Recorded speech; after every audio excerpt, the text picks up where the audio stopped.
Let's firstly get a word from Anna Leach, Chief Economist at the Institute of Directors. Anna, good afternoon to you. And just on that point, you know, there's always that argument, well, hang on a second, this is either the government, like, just not keeping their eye on the ball, or it's some people who are trying it on, or we have a collective problem with illness in this country. Whichever one you choose, we still have a problem in sustaining this level of spending.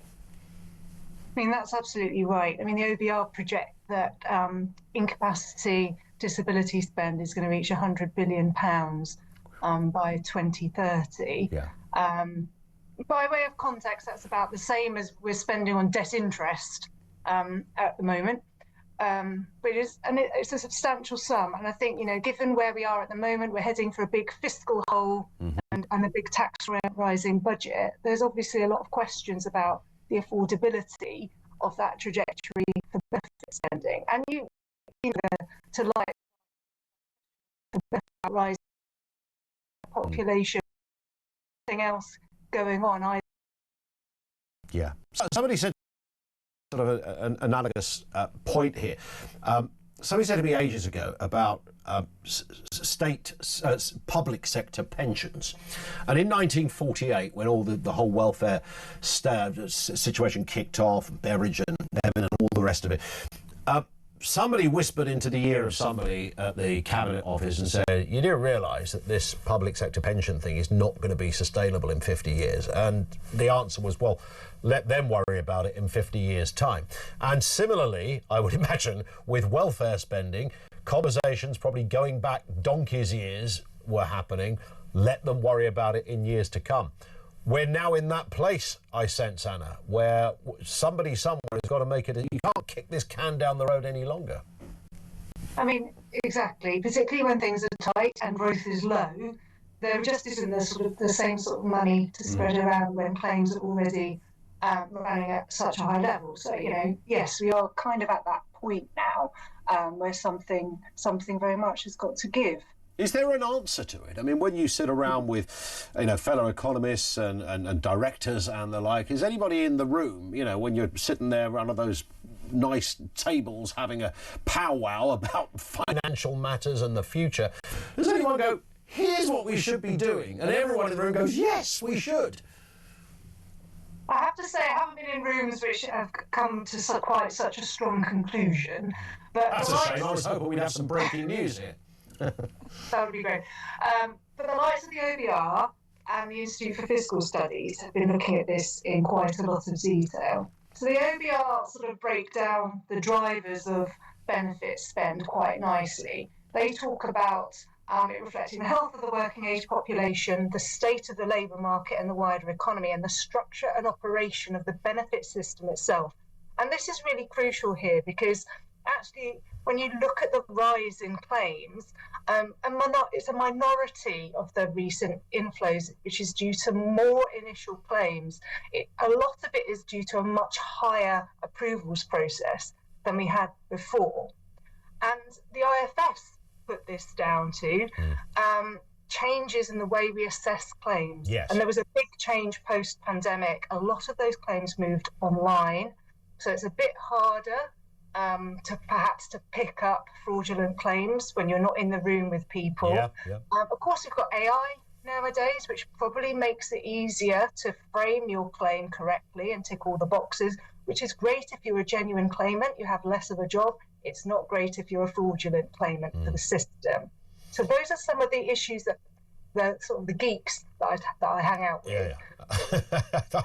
I love that expression. But of course, as I said at the beginning of this, Anna, whichever way you slice it, there is still a problem there. And, you know, if everybody was 100% bona fide, genuinely either disabled or too sick, mental health, physical health, whatever it happened to be, it still leaves us in this sort of irredeemable mess of having to pay for this. And you talked about those projected figures by the end of this decade. And of course, if you wanted to go further, I'd imagine those figures are even more devastating.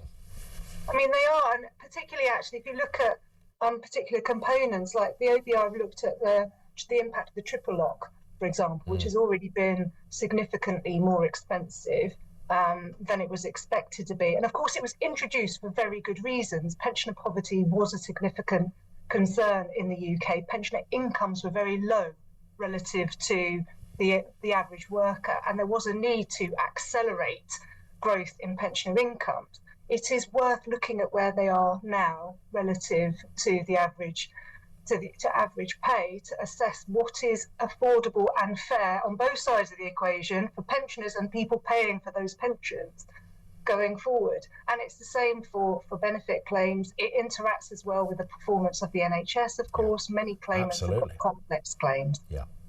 Listen, Anna, great to speak. We will, I'm sure, speak again, certainly between now and 2029. That's Anna Leach, Chief Economist at the Institute of Directors. So in many respects, it's a sort of very simple picture to understand. We're stuffed. But the complexities around this and the kind of world we're going to be living in, and how we pay for it, how we afford it going forward. Let's speak with Tina McKenzie, MBE, Chair of Policy and Advocacy at the Federation of Small Businesses.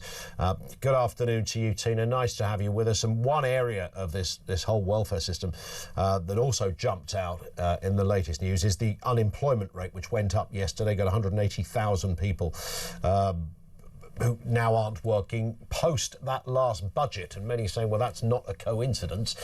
Look what happened in the last budget. National insurance, which went on to small businesses. And of course, people who run small businesses are working people, despite the promise to not tax working people. It was a curious way of playing with words, I suppose, from the government. But, there's always, for every action, there's a reaction, right? And this is one of them. Yeah, for sure. And we were really clear about that and have been to every single DBT minister, every chancellor and prime minister, that if you continue to make it harder for especially small businesses who hire 65% of the people in the country, if you make it harder for them to hire people and more expensive, then less people will be hired.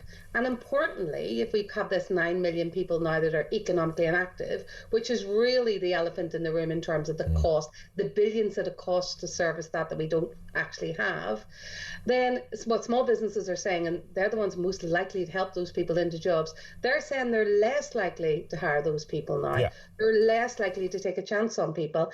And we were really clear about that if you bring in more regulation, if you make it harder for small businesses and more costly, they won't hire the people. And that's a problem. We won't get the growth, but ultimately more people are going to be economically inactive. Yeah, 100%. And of course, this all chimes with other rising costs, energy being a big one as well. And I know that's largely dependent on the kind of company somebody runs. And I hate to be running a dry cleaners or a laundrette right now, but you know what I mean. I mean, it's those areas that are also having a devastating effect on small business. Completely. And when you talk to them, they talk, and let's just say that they're very optimistic people. Entrepreneurs in this country are very positive, and they're positive about their businesses, they're positive about their country, and they're positive about their community impact, and they want to help in their local community. Hence why they're more likely to employ somebody who has a disability, somebody who hasn't been in work, somebody maybe who has a criminal record. They're more likely to help those people in their communities. But I think they're being pushed so far that they're stopping investing and stopping hiring people in a lot of cases. And the situation is that the cost of business rates, the cost of energy, even the cost of finance, some of the business owners are telling us at the Federation that they're paying more than 20% interest rates on some finance that they're trying to get, because of inaccessibility for those small businesses to get the finance. So there's bigger questions to be asked around what are we doing around litigating that? Are we spending as much time litigating those big institutions, those big organisations, even the organisations like HMRC? Yep. Are we spending as much time looking at what we can do better there to simplify things, to make it easier for the small businesses in the country to work their businesses, to spend less days doing tax returns that are complex and really difficult for them, in order that we spend more days on business to get better productivity? But to me, it's a no-brainer. It's really simple. If you've 9 million people who are not contributing, and you're probably having to pay a lot of money for a lot of those people, then simply the more of those people you get into work that can work and want to work, then the better it's going to be for economic growth. Well, yeah, my 11-year-old could work that out, and that's the bit that I can't understand. There's people paid triple six-figure salaries that are meant to be in charge of this, and they don't seem to be able to kind of just call out the very obvious. And yet here we are in a curious situation where we've got many people who are not working at all, and we've also got a situation where many of them have not even got to look for work. I guess the government are stuck, though, in between the politics that's restricting them and doing the right thing by the economy. And what small business owners have been ringing up and saying to me is, we're not the cash cow for the Treasury when it runs dry. They need to stop layering these costs on us to do all the spending they want to do.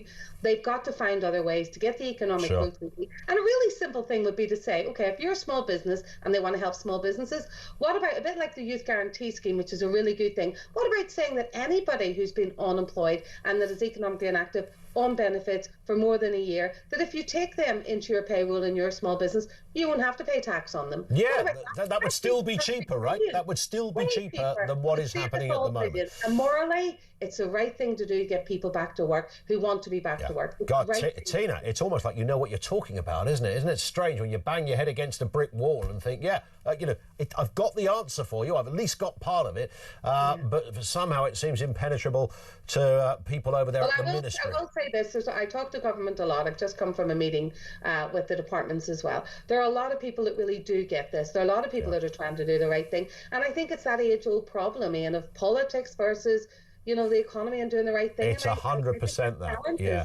All of these decisions aren't made in a vacuum, are they? They're made, people agree with them notionally, and then they go, but what about the politics of it? What is it going to, how does this look like, and we know that when Labour tried to just put a halt to the rise in welfare payments, they were shouted down and they had to get rid of it. So we know how that pans out.